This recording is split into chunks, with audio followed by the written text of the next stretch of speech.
UDF-നോട് സഹകരിക്കാനുള്ള താൽപര്യം അറിയിച്ച് മുന്നണിക്ക് കത്ത് നൽകി PV അൻവർ.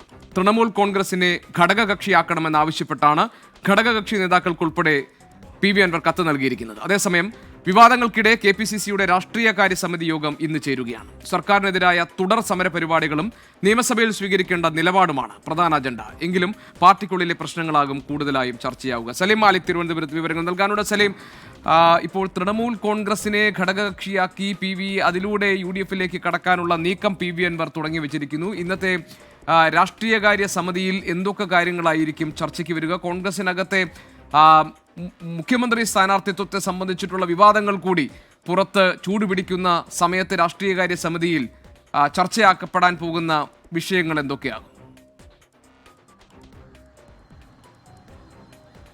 ഗോപി, ഇതിലെ ആദ്യത്തെ കാര്യം, അതായത് PV അൻവർ UDF-ന് നൽകിയിരിക്കുന്ന കത്ത്, അത് UDF ഗൗരവമായി പരിശോധിക്കും എന്നുള്ള കാര്യമാണ് ഇപ്പോൾ നമ്മൾ മനസ്സിലാക്കുന്നത്. കാരണം നേരത്തെ തൽക്കാലം നിലമ്പൂർ ഉപതെരഞ്ഞെടുപ്പ് പ്രഖ്യാപിക്കുന്നത് വരെയും PV അൻവറിനെ UDF-ൽ എടുക്കുന്ന കാര്യത്തിൽ ചർച്ച വേണ്ട എന്നുള്ളതായിരുന്നു തീരുമാനം. അതല്ലെങ്കിൽ ഏതെങ്കിലും നിലയിൽ ഔദ്യോഗികമായ ഒരു കമ്മ്യൂണിക്കേഷൻ നടത്തട്ടെ എന്നുള്ളതായിരുന്നു UDF നേതാക്കളുടെ നിലപാട്. ഇപ്പോൾ PV അൻവർ ആ നിലയിൽ തന്നെ ഔദ്യോഗികമായി തന്നെ ഒരു കത്ത് നൽകിയിരിക്കുന്നു. അത് കോൺഗ്രസിന്റെ എല്ലാ പ്രധാനപ്പെട്ട നേതാക്കൾക്കും ആ കത്ത് നൽകിയിട്ടുണ്ട്. പ്രതിപക്ഷ നേതാവിന് നൽകിയിട്ടുണ്ട്. മറ്റ് UDF-ന്റെ ഘടകകക്ഷികളിലെ എല്ലാ നേതാക്കന്മാർക്കും കത്ത് നൽകിയിട്ടുണ്ട്. തൃണമൂൽ കോൺഗ്രസിനെ UDF-ലേക്ക് എടുക്കണം എന്നുള്ളതാണ് 10 പേജ് നീണ്ട വിശാലമായ കത്തിൽ പറയുന്നത്. അതിൽ താൻ എന്തുകൊണ്ട് LDF-ൽ നിന്ന് പുറത്തു വന്നു, എന്തുകൊണ്ട് UDF-മായി സഹകരിക്കാൻ ആഗ്രഹിക്കുന്നു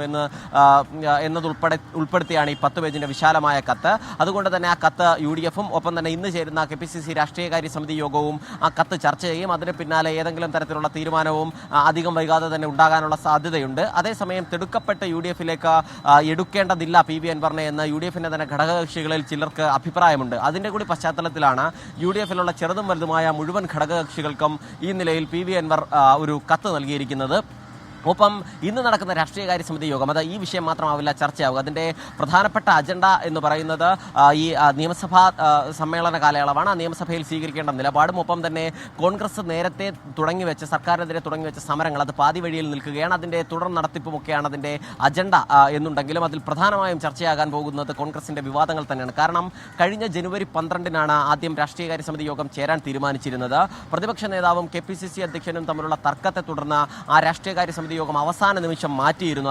അതിൽ പങ്കെടുക്കാനായി AICC കേരളത്തിന് ചുമതലയുള്ള AICC general secretary Deepa Das Munshi ഉൾപ്പെടെ കേരളത്തിലേക്ക് എത്തുന്ന സാഹചര്യമുണ്ടായി. അതുകൊണ്ട് തന്നെ വലിയ അതൃപ്തി അവസാന നിമിഷം ഇത് യോഗം മാറ്റിയതുമായി ബന്ധപ്പെട്ട് ഹൈക്കമാൻഡിന് തന്നെയുണ്ട്. അത് ഇന്നത്തെ യോഗത്തിൽ വലിയ ചർച്ചയാവും. കേരളത്തിലെ നേതാക്കളെ ദീപാദാസ് മുൻഷി ശാസിച്ചേക്കും എന്ന് നമുക്ക് സൂചനകളുണ്ട്. ഒപ്പം തന്നെ മറ്റ് പ്രധാനപ്പെട്ട ഒരു പ്രശ്നം കോൺഗ്രസിനെ സംബന്ധിച്ചിടത്തോളം പുറത്ത് ഈ മുഖ്യമന്ത്രി കസേരയെ ചൊല്ലിയുള്ള തർക്കം അത് വല്ലാതെ ചൂടുപിടിച്ചിരുന്നു. AK ആന്റണി പരസ്യമായി പൊതുവേദിയിൽ ആ ചർച്ചകളൊന്നും പാടില്ല എന്ന് ശാസന നടത്തും വരെയും ആ ചർച്ച വല്ലാതെ ചൂടുപിടിച്ചിരുന്ന ഒരു അവസ്ഥയുണ്ടായിരുന്നു. അതും ഇന്നത്തെ രാഷ്ട്രീയകാര്യ സമിതിയിൽ ചർച്ചയാവും. മാത്രമല്ല, നേരത്തെ ഈ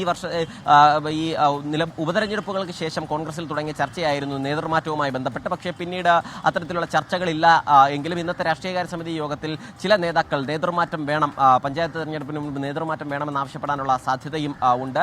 അതിനോടൊപ്പം തന്നെ പഞ്ചായത്ത് തെരഞ്ഞെടുപ്പിനുള്ള ഒരുക്കങ്ങൾ ഉൾപ്പെടെയുള്ള വിഷയങ്ങളും ഇന്നത്തെ ഈ രാഷ്ട്രീയകാര്യ സമിതി യോഗത്തിൽ ചർച്ചയാവും. അതിൻ്റെ ഏറ്റവും അവസാനമായി ആ ചർച്ചയിലേക്ക് വന്ന അജണ്ടയാണ് PV അൻവറിന്റെ ഏറ്റവും ഒടുവിലായി UDF നേതാക്കൾക്ക് അയച്ച കത്ത്. അതുകൂടി ഇന്നത്തെ രാഷ്ട്രീയകാര്യ സമിതി യോഗത്തിൽ ചർച്ചയാവും. ഗോപി, സലീം മാലിക്കാണ് വിവരങ്ങൾ നൽകിയത്. നിർണായകമായ രാഷ്ട്രീയകാര്യ സമിതിയുടെ യോഗം ഇന്ന് നടക്കാനിരിക്കുകയാണ്. ആ രാഷ്ട്രീയകാര്യ സമിതിയിൽ അജണ്ടയിൽ വരുന്ന വിഷയങ്ങളുടെ വിശദാംശങ്ങളായിരുന്നു സലീം മാലിക്ക നൽകിയത് തിരുവനന്തപുരത്ത് നിന്ന്.